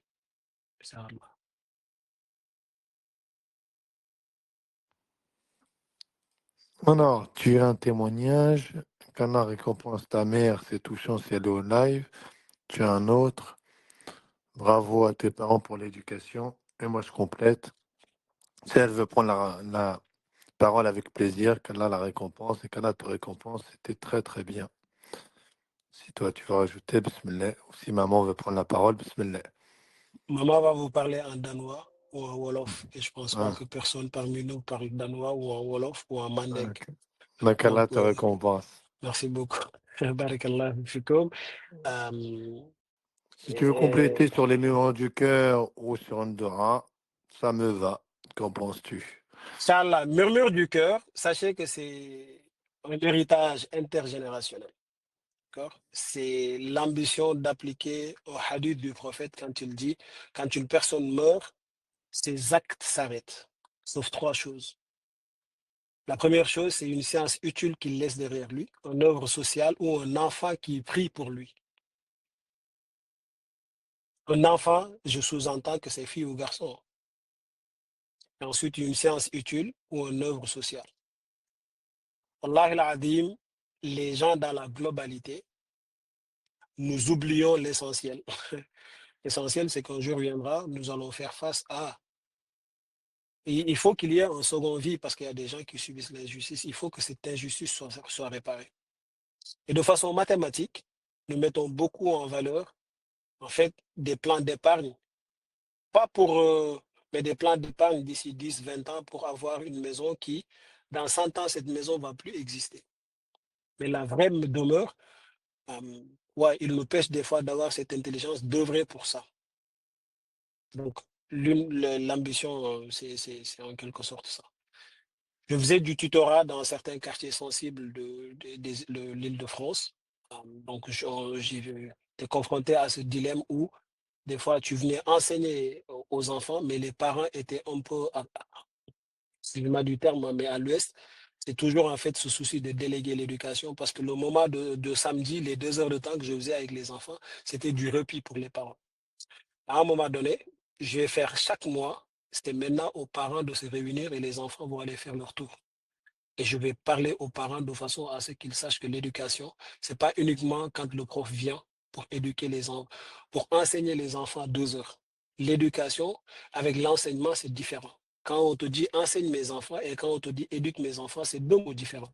Donc l'éducation revient toujours aux parents et l'enseignement peut-être au professeur. Donc il faut qu'on joigne de façon commune nos forces pour que moi, ce que j'enseigne dans les 2 heures puisse être suivi et établi dans le restant des journées de la semaine. Et là, dans ce cas, c'est là où c'est né aussi en fait toute cette réflexion de transmettre, parce qu'on ne peut pas parler aux enfants sans que les parents se sentent touchés. Et voici le mécanisme en fait. Et en France, il faut éviter le mot moralisateur. Donc, personne ne dira tu parles à ton enfant pour ainsi de suite. Donc, et d'où est née en fait toute cette volonté de transmettre. Mais ouais, il y a déjà plein d'autres livres écrits, mais je pense que essentiellement, quand l'éducation des enfants est géré de façon naturelle, les choses vont se suivre naturellement. Je vais raconter une histoire dans le livre, peut-être qui va vous donner un avant-goût que vous allez pouvoir déguster. Un vieux sage africain dans un village africain où la solidarité était la colonne vertébrale de la société. Ma community manager va rigoler parce que ces mots ne vont pas la laisser indifférente. Mais en fait, de façon impactante, ce vieux a compris qu'est-ce que c'est que la zakat secrète. Et via cet exemple, il va impacter tout un village, mais tous les villages environnants. Donc, il va enseigner à son petit-fils, qui s'appelle Ladi, il va lui dire, les voisins d'à côté ont du mal à joindre les deux bouts. Donc, attends jusqu'à la nuit, tu vas aller leur donner, tu vas aller devant leur porte et tu vas déposer ce sac de sorgho. Le sorgho, c'est le rejeton du mil. Le petit-fils va lui dire, mais pourquoi? Il lui dit, parce que on ne peut pas dénuder l'intégrité et tu vois la sensibilité des gens pauvres. Il faut se comporter de façon à ce que, en fait, tu ne vas pas faire, parce que le mot miskin, c'est très dur et le mot fakir, c'est différent. Le mot miskin, c'est quelqu'un qui n'assume pas sa pauvreté, donc qui tend la main. Et le mot fakir, c'est quelqu'un en fait qui est digne de sa pauvreté, donc il ne va pas tendre la main. Donc, si quelqu'un arrive à un niveau où il va tendre la main, c'est très dur. C'est pourquoi Maman Aïcha, la femme du prophète, sallallahu alayhi wa sallam, quand il donnait un cadeau à une personne, il parfumait le dirham, mais c'est elle qui tendait la main, parce qu'elle présupposait que c'est la personne, c'est elle-même qui a besoin de la personne, parce qu'à travers cette personne, elle est en train de bâtir son foyer dans le paradis. Donc, ce grand-père, c'est comme ça, il avait compris. Et de ce mécanisme de pensée, il a impacté tout son village. Et il a changé les conditions de vie. Parce que qu'est-ce qui va se passer? C'est que ces pauvres-là, quand ils vont se réveiller, ils vont se dire, mais tout membre de ce village peut être notre potentiel donateur. Donc, ils vont se comporter de façon digne. Avec toute personne qu'ils vont rencontrer, ils vont répandre cette joie de remercier, d'être reconnaissants. Et vous savez que il y a un moment donné dans le Coran, Allah va mettre au même piédestal la reconnaissance et l'adoration. هل أتى على الإنسان حين من الدهر لم يكن شيئا مذكورا إنا هديناه السبيل إما شاكرا وإما كفورا. Donc le shukr, quand la personne est reconnaissante, vous allez voir que toutes ces qualités intrinsèques vont être mises en avant. Et dans un peuple, dans un pays ou dans un village où les gens sont généralement reconnaissants, vous allez voir qu'il y aura de la positivité. Et ce grand-père, c'est ce qu'il avait compris. Il a semé les graines de la zakat secrète et il a impacté en fait tout un village. Et les conditions de ce village ont été changées et tous les villages environnants. Et voici le secret de ce que l'on peut déduire en fait dans l'islam, la beauté de l'islam, dans la zakat, dans chaque aspect. Et c'est ce que j'enseigne en fait dans le livre, les 5 piliers de l'islam, à l'enfant même de 6-7 ans qui peut comprendre de façon très sûre, de façon impactante en fait, chaque point que l'islam met en avant et à travers toutes les histoires de murmures du cours aux enfants du monde. Barakallahu fikoum pour votre écoute parce que la qualité d'une intervention aussi est beaucoup dépendante de l'auditoire. Et je remercie beaucoup pour toutes les questions qui ont été soulevées et les réflexions. Et je suis désolé pour les questions dont je n'ai pas eu la réponse. Et gardez encore une fois votre esprit critique, parce que tout ce qui est divin, c'est divin. Mais nous restons humains qui essaient d'expliquer les concepts. On peut se tromper, comme on peut taper dans le mille. Allahu a'la wa a'lam wa salamu alaykum wa rahmatullahi wa barakatuh. Jazakallah khayran, qu'Allah te récompense, qu'Allah récompense toute cette assise et que nous permette tous de se donner rendez-vous, Inch'Allah Ta'ala, au paradis, fil Fardaus, et qui nous éloigne, Inch'Allah, du feu de l'enfer. Assalamu alaikum wa rahmatullahi wa barakatuh. Les prières sur le prophète sallallahu alayhi wa sallam et l'unicité d'Allah subhanahu wa ta'ala. On se donne rendez-vous à la prochaine. Après qu'Allah te récompense. Merci beaucoup. Barakallahu fikum. Salam Ouais. alaykum wa rahmatullahi.